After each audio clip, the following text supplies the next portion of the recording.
बिस्मिल्लाहिर्रहमानिर्रहीम। अस्सलामु अलैकुम वरहमतुल्लाहि वबरकातुहू। 9th क्लास आपका चैप्टर नंबर 2 स्टार्ट करने जा रहे हैं। चैप्टर नंबर 2 है सॉल्विंग ए बायोलॉजिकल प्रॉब्लम, एक बायोलॉजिकल प्रॉब्लम को हल करना। सबसे पहले हम देखेंगे बायोलॉजिकल प्रॉब्लम क्या होता है, फिर उसे सॉल्व करने के जो स्टेप्स हैं उन्हें हमने डिटेल से यहाँ स्टडी करना है।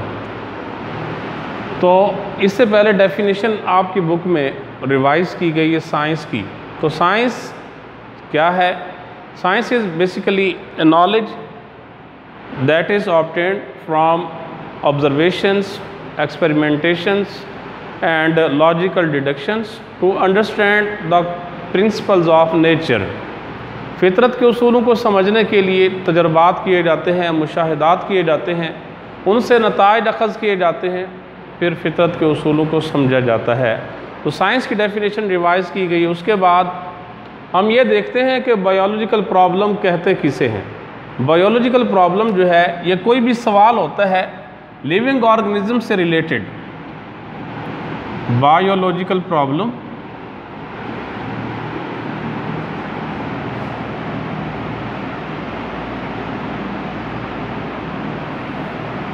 Any question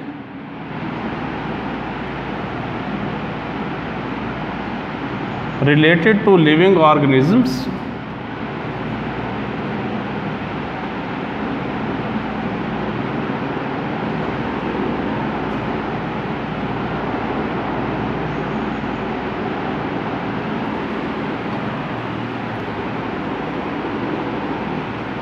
that either ask someone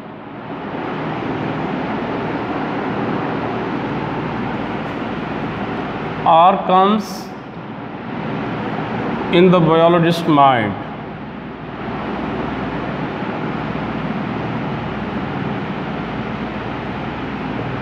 biologist के दिमाग में लिविंग ऑर्गेनिज्म से रिलेटेड अगर कोई क्वेश्चन रेज होता है या फिर कोई शख्स बायोलॉजिस्ट से लिविंग ऑर्गेनिज्म से रिलेटेड कोई सवाल करता है तो ये सवाल बायोलॉजिकल प्रॉब्लम कहलाता है। यहाँ बायोलॉजिकल प्रॉब्लम जिसे हमने डिटेल से स्टडी करना है वो है मलेरिया। कि मलेरिया क्या है, इसकी ऑब्जर्वेशंस क्या किए गए और उसके रिज़ल्ट्स क्या निकले, वो हमने यहाँ डिटेल से स्टडी करना है। अब जो मेथड इख्तियार करना है बायोलॉजिकल प्रॉब्लम को सॉल्व करने का, उसे बायोलॉजिकल मेथड का नाम दिया जाता है। बायोलॉजिकल मेथड किसे कहते हैं?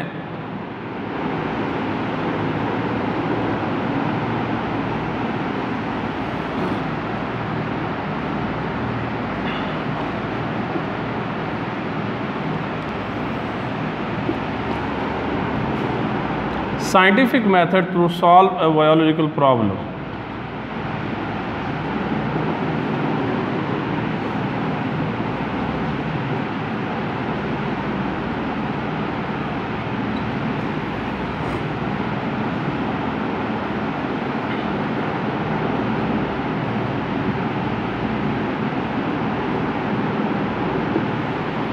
बायोलॉजिकल प्रॉब्लम को हल करने के लिए जो साइंसी तरीका इख्तियार किया जाता है उसे बायोलॉजिकल मेथड का नाम दिया जाता है। उस साइंटिफिक मेथड को बायोलॉजिकल मेथड का नाम दिया जाता है। बायोलॉजिकल मेथड जो है इसने साइंटिफिक रिसर्च में बहुत इम्पॉर्टेंट रोल प्ले किया है। 1500 से since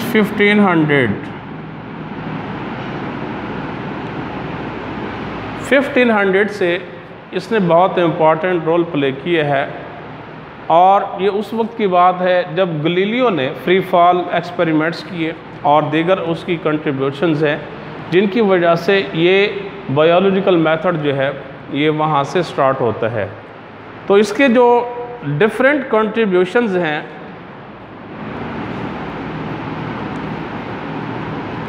contributions of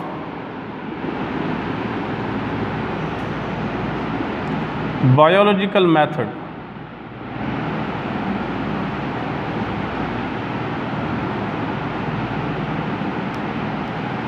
in contributions में मसलन एडवांसमेंट इन मेडिसिन,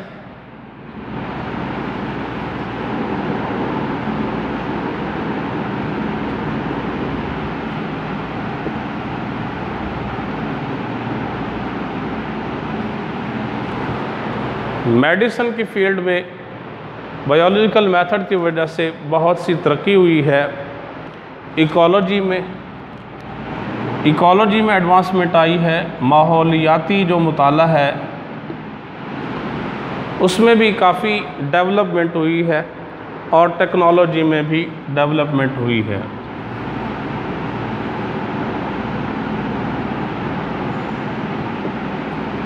ये बायोलॉजिकल मेथड की वजह से है कि एडवांसमेंट आई है मेडिसिन में। इकोलॉजी ये माहौलियात को मुताला होता है और टेक्नोलॉजी में भी डेवलपमेंट हुई है। उसके बाद यहाँ एक एक्स्ट्रा इन्फॉर्मेशन दी गई है कि man has always been a biologist. Man has always been a biologist. इंसान हमेशा से एक बायोलॉजिस्ट रहा है। इसे जस्टिफाई करना है कि इंसान हमेशा से बायोलॉजिस्ट रहा है। जब लाइफ स्टार्ट होती है ज़मीन पर तो उस वक्त के जो इंसान था वो ज़्यादातर शिकार किया करता था।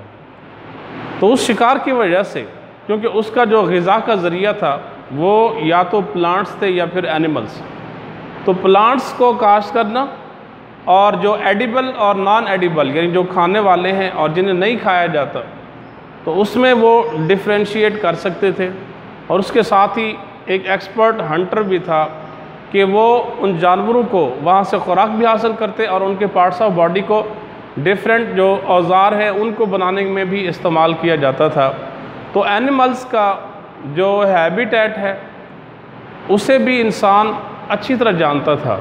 वो इंसान जो इस ज़मीन की इब्तिदा में मौजूद था ज़मीन पर, तो पौधों और जानवरों के मुतालिक अच्छी तरह से वाकिफ़ था वो इंसान कि जब लाइफ इवॉल्व हुई थी ज़मीन पर स्टार्ट होती है। तो इंसान हमेशा से एक बायोलॉजिस्ट रहा है, इसे जस्टिफाई करना है। उसके बाद है steps for solving a biological problem.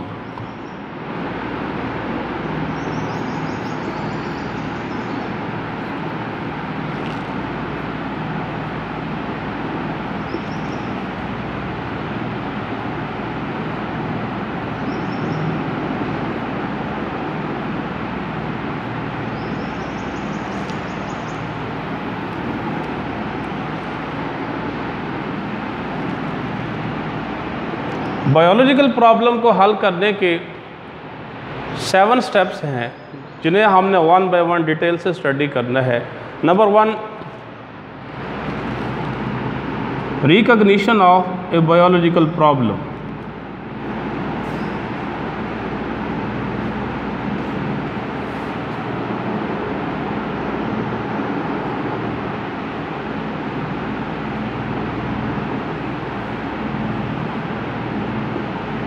Biological problem की पहचान करना कि ये जो क्वेश्चन है जो साइंटिस्ट के बायोलॉजिस्ट के दिमाग में आ रहा है या कोई भी शख्स उससे पूछ रहा है, तो ये ऑर्गेनिज़म से रिलेटेड है कि नहीं है। अगर लिविंग ऑर्गेनिज़म से रिलेटेड है तो फिर उसे बायोलॉजिकल प्रॉब्लम का नाम दिया जाएगा।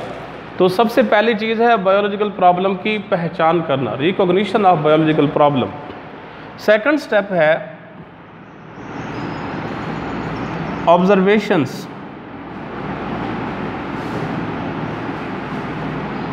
मुशाहिदात करना। थर्ड स्टेप है हाइपोथेसिस फॉर्मुलेशन।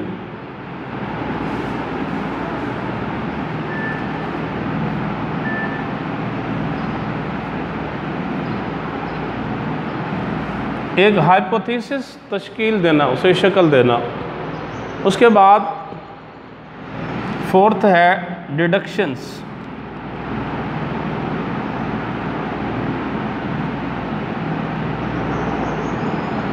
हाइपोथेसिस से नताइज अखज़ करना। और 5 है एक्सपेरिमेंटेशन।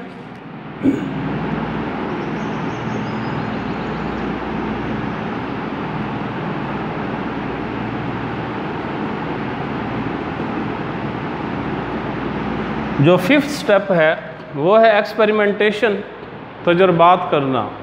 जो सिक्स्थ है summarization of results.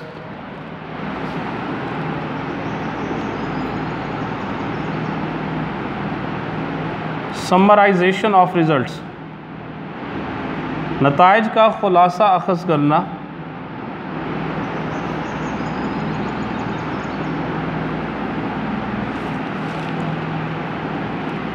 Seventh step है, last step, reporting the results, results को रिपोर्ट करना।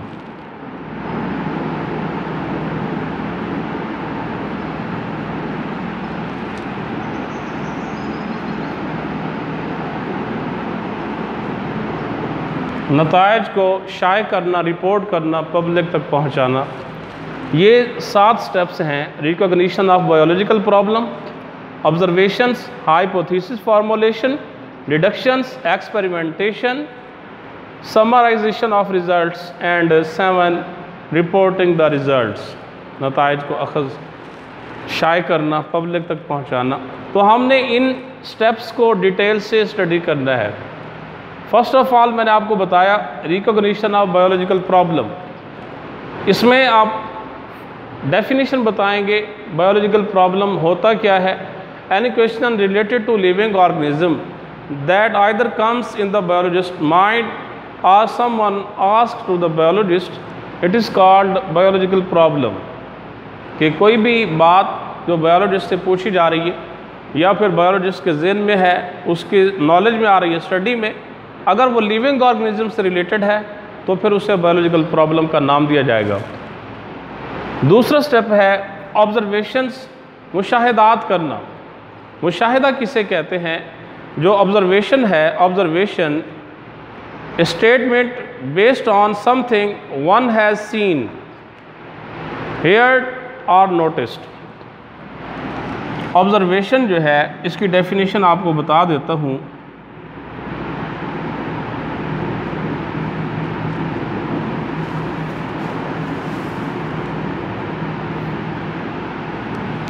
ऑब्जर्वेशन उर्दू में इसे मुशाहिदा कहते हैं। मुशाहिदे से क्या मुराद है?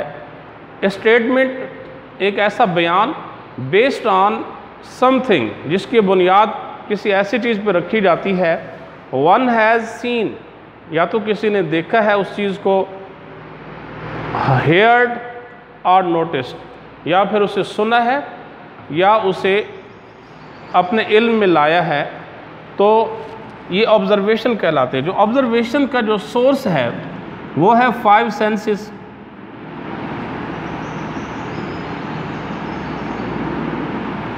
पांच हिस्से हैं बॉडी के अंदर, ह्यूमन बॉडी में। Sense of hearing, sense of smell, sense of touch, sense of vision and sense of taste. तो ये 5 सेंसेस जो हैं ये इस्तेमाल की जाती हैं किसी भी चीज़ को ऑब्ज़र्व करने के लिए। ऑब्जर्वेशंस के लिए 5 सेंसेस यूज़ की जाती हैं। उसके बाद जो ऑब्जर्वेशन के लिए जो स्टेटमेंट दी जाती है वो ऑब्जर्वेशन कहलाती है, ऑब्ज़र्व करने के बाद। तो जो ऑब्जर्वेशन है इसकी 2 टाइप्स हैं, बेसिक 2 टाइप्स हैं।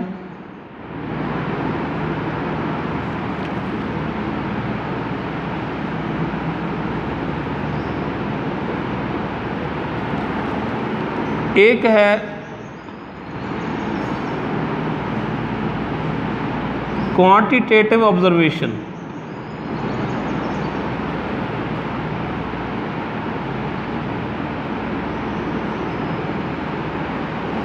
दूसरी है qualitative observation.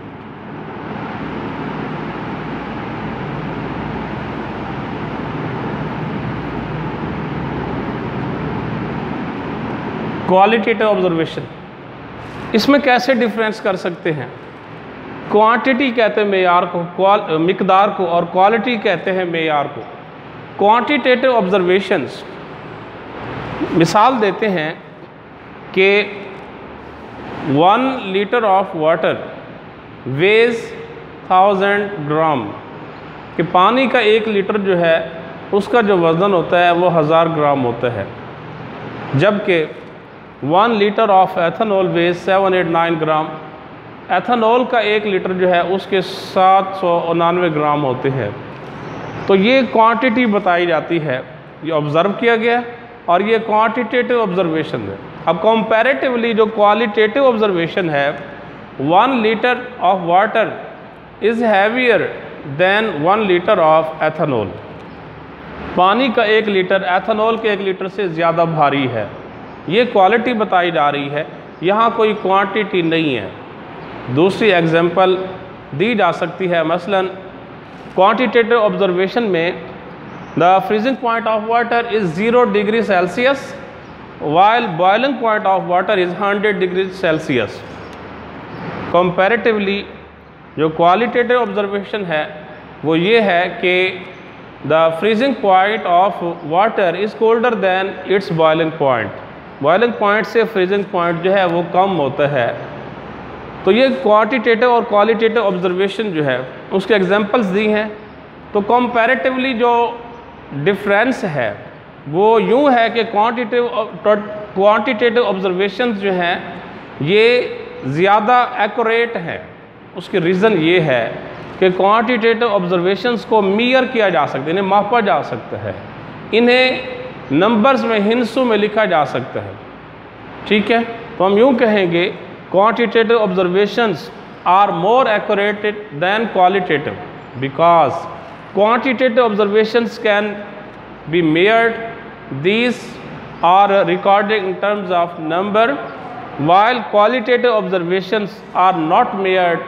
These cannot be recorded in terms of number. तो ये differences हैं quantitative और qualitative observations के। तो next जो हमारे steps है, मसलन hypothesis formulation, observations के बाद हाइपोथेसिस फार्मूलेशन, डिडक्शंस, एक्सपेरिमेंटेशन, इंशाअल्लाह इन्हें डिटेल से हम स्टडी करेंगे। Thank you.